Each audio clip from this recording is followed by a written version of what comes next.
जय हिंद दोस्तों, स्वागत है आप सभी का कल्पाक्ष आईएएस के डेली करंट अफेयर सेशन में।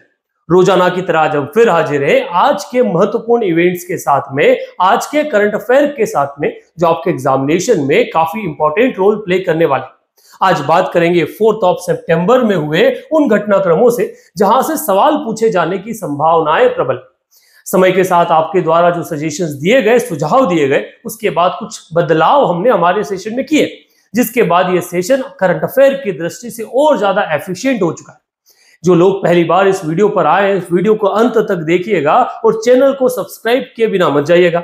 शुरुआत करते हैं आज की पहली और बड़ी खबर से। प्रधानमंत्री नरेंद्र मोदी जब स्वतंत्रता दिवस के दिन लाल किले पर प्राचीर पर पहुंचे तो उन्होंने कहा, इस बार 2 दिवाली होने वाली। दिवाली से पहले एक दिवाली भारत सरकार मनवाएगी और इस दिवाली की शुरुआत होने वाली है नवरात्र से। भारत सरकार ने जीएसटी रिफॉर्म के बारे में बात की थी, goods and service tax reform के बारे में बात की थी और तब से लेकर अभी तक सिर्फ अनुमान लगाए जा रहे थे और अब फाइनली इसका जो रिजल्ट है वो आ चुका है। नेक्स्ट जनरेशन रिफॉर्म्स जीएसटी में अनाउंस कर चुके हैं वस्तु एवं सेवा कर। जब इसे लागू किया गया था 2017 में तो इसमें 4 अलग अलग स्लैब्स बनाई गई थी। कुछ को तो 0% में रखा गया था, पर जब टैक्सेशन स्लैब की बात आई तो 5%, 12%, 18% और 28%। अब इसमें से 28% का स्लैब को हटा दिया गया है और एक एडिशनल स्लैब जोड़ दिया गया है और वो है 40% का। कुछ लग्जरियस मटेरियल को इसके अंदर रखते हुए बाकी जितनी भी स्लैब है उसमें रिफॉर्म करते हुए बड़ा रिफॉर्म किया है। लगभग मैक्सिमम चीजों को या तो 0% पर लेकर आ गया, जो क्रिटिकल कंडीशंस में आता था, जिसमें मेडिसिन वाला पार्ट आ गया, आपका हेल्थ हो गया, सुरक्षा हो गया, खाने का बहुत सारा आइटम हो गया। ऐसी कोई चीजें जो शुगर कंटेन करती है, साथ में सिगरेट्स हुआ, टोबैको हुआ और जो लग्जरियस प्रोडक्ट में आता है उसको एक एडिशनल लिवाई के साथ में 40% टैक्सेशन में डाल दिया गया। कई बार चीजें जैसे सिगरेट वगैरह पे, इन सब पे टैक्सेशन जो पहले 28% था उसे बढ़ाकर 40% कर दिया। वहीं दूसरी तरफ बीड़ी पर 28% से 18% कर दिया। मतलब आप सिगरेट से बीड़ी पर स्विच हो सकते हैं। बीड़ी मेड इन इंडिया की जो मार्केटिंग है उसे बढ़ाया जा रहा है, सरकार बोल रही है लोकल फॉर वोकल। वही दूसरी तरफ कॉस्मेटिक्स हो गए, टैल्कम पाउडर एंड ऑल जो ब्यूटी प्रोडक्ट्स थे, जो पहले 18% में था, उन पर 13% का स्पेशल डिस्काउंट आप पर लगाया गया है और 5% टैक्सेशन कर दिया। मतलब कहा जाए तो अब खूबसूरत होना, खूबसूरत दिखना आसान हो गया है, सस्ता हो गया है, क्योंकि भारत सरकार ने उस पे से जो टैक्सेशन था उस टैक्सेशन को काफी रिड्यूस कर दिया। कई सारे क्रिटिकल ऐसी मेडिसिन जो पहले 28%, 12% टैक्सेशन में थी, उन सबको हटाकर 0% में लाया गया। सो एक पूरी की पूरी लंबी लिस्ट है जिसके साथ में हम आपको एक और बार वीडियो पर आएंगे। परंतु यहां से कुछ क्वेश्चंस जो है वो आपके एग्जामिनेशन में जनरली बनते हैं। किस तरह के क्वेश्चंस बनेंगे तो आप समझिएगा कि इसमें क्वेश्चंस बनने की संभावनाएं आपकी है 50। इसके पहले चलो मुख्य बिंदु हम समझ लेते हैं, की पॉइंट्स। 56 जीएसटी परिषद की जो बैठक है जिसकी अध्यक्षता निर्मला सीतारमण ने की, उन्होंने अगली पीढ़ी नेक्स्ट जनरेशन जीएसटी सुधारों को मंजूरी दी गई। इसका फोकस ढांचे को सरल बनाना, आम नागरिक को राहत देना, कृषि व श्रम प्रधान उद्योगों को बढ़ावा देना, छोटे व्यापारी एमएसएमई के लिए ईज ऑफ डूइंग बिजनेस पर फोकस करना। अब जीएसटी दर का नया ढांचा क्या है? तो अब 5% मेरिट दर है, 18% मानक दर है और 40% डिमेरिट दर जो है उस आधार पर लागू किया जाएगा। मतलब 12% और 28% का जो स्लैब है वो यहां से खत्म कर दिया गया है पूर्ण तरीके से। अगर बात की जाए तो स्वास्थ्य और बीमा पर जीएसटी पूर्णतः समाप्त कर दिया है। दवाई, मेडिकल उपकरण, कृषि मशीनरी, होटल, वेलनेस सेवाओं पर बड़ी कटौती की है। वस्त्र उर्वरक क्षेत्र इन्वर्टेड ड्यूटी स्ट्रक्चर का सुधार हुआ है। सीमेंट, वाहन, ऑटो पार्ट्स, उपभोक्ता वस्तु पर दम की गई जो है वो कम किया गया है और जीएसटी अपीलीय न्यायाधिकार को सितंबर-अक्टूबर 2025 से कार्यान्वित करने का जो निर्णय है वो लिया गया। ये सारी दरें जो है 22 सितंबर 2025 से लागू होने की संभावना, लागू की जाएगी, संभावना नहीं है, ये हो गया है, फाइनल हो गया है। अच्छा, इसमें भी जो गाड़ी वगैरह है इन पर भी टैक्सेशन कम किया है। कहा गया है कि डीजल व्हीकल जो है अगर वो 1500 सीसी तक का है तो उस पर अभी टैक्स लिवाई जो है वो कम करके 18% कर दिया, तो लगभग 10% सस्ता उसके अंदर आपका हो जाएगा, जो पहले 28% था। वही दूसरी तरफ अच्छा, इनकी जो लेंथ है वो 4000 mm से कम होनी चाहिए, पर अगर इससे बड़ी आपकी गाड़ी है तो उस वाली कंडीशन में जीएसटी जो है वो 40% कर दिया। मींस लग्जरियस है, वो पहले भी महंगा ही था पर वो लग्जरियस आइटम में आ जाएगा उस वाली कैटेगरी। कैसे सवाल बन सकते हैं? 56वीं जीएसटी परिषद काउंसिल में जीएसटी संरचना को कितनी दरों में सरल बनाया गया? जीएसटी परिषद में जीवन बीमा, स्वास्थ्य बीमा पॉलिसीज पर क्या निर्णय लिए गए? वस्त्र क्षेत्र में इन्वर्टेड ड्यूटी स्ट्रक्चर सुधार तहत मानव निर्मित फाइबर पर नई दर क्या होगी। इस तरह के बेसिक क्वेश्चन एग्जामिनेशन में पूछे जाने की संभावनाएं हम लोगों को दिखते हैं। तो जीएसटी सुधार को लेकर आप क्या ओपिनियन रखते हैं, आप कमेंट बॉक्स में डालिएगा और वो बताइएगा कि आपके कौन से सपने की व्हीकल पर जीएसटी की मार पड़ी है या फिर वो सस्ता हो गया है। अगर कोई थार लेने जाने का मन था तो क्या वो सस्ती हुई है या महंगी, कौन सी कैटेगरी में वो आ रही है। चलिए आगे बढ़ते हैं, आगे बात करते हैं अगली न्यूज के बारे में। गृह मंत्री अमित शाह ने उन जो सीआरपीएफ और छत्तीसगढ़ पुलिस के जो जवान थे जो ऑपरेशन ब्लैक फॉरेस्ट में काम कर रहे थे उन्हें सम्मानित किया। अब यहां से एक सवाल आता है कि नक्सल एरिया, नक्सल फ्री भारत ने जो लेफ्ट विंग एक्सट्रीमिज्म से भारत को फ्री करने का जो एक वादा किया है उसमें एक बड़ा ऑपरेशन चलाया जा रहा था जिसका नाम था ऑपरेशन ब्लैक फॉरेस्ट। अब ये भी एक महत्वपूर्ण पार्ट है जहां से क्वेश्चन बनने की संभावनाएं दिखती है।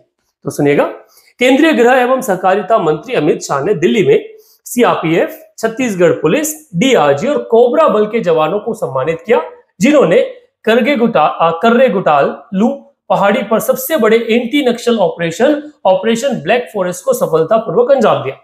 यह ऑपरेशन ऐतिहासिक माना जाता है क्योंकि इसमें नक्सलियों का बेस कैंप सप्लाई चेन तबाह कर दिया।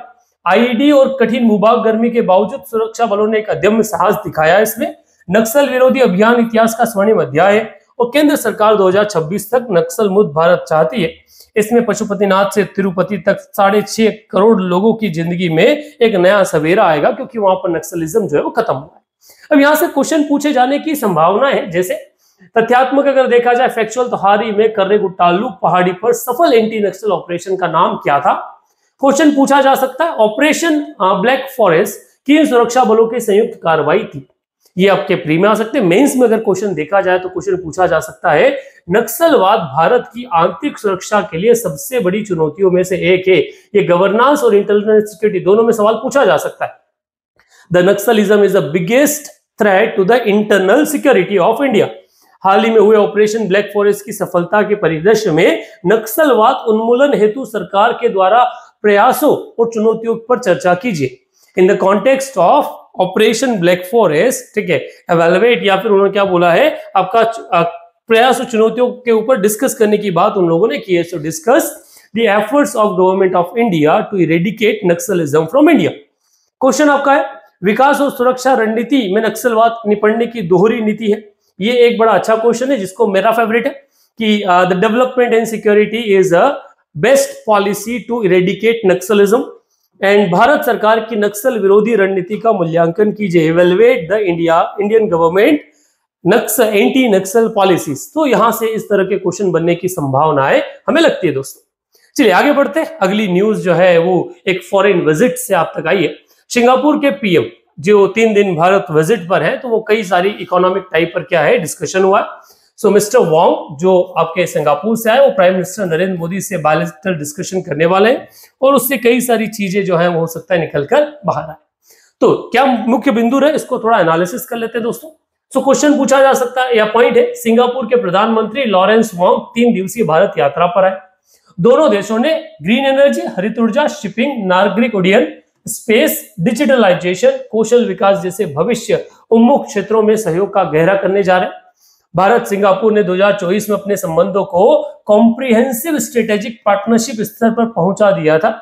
सिंगापुर भारत का सबसे बड़ा एफडीआई निवेशक और आसियान में बड़ा व्यापारिक साझेदार है।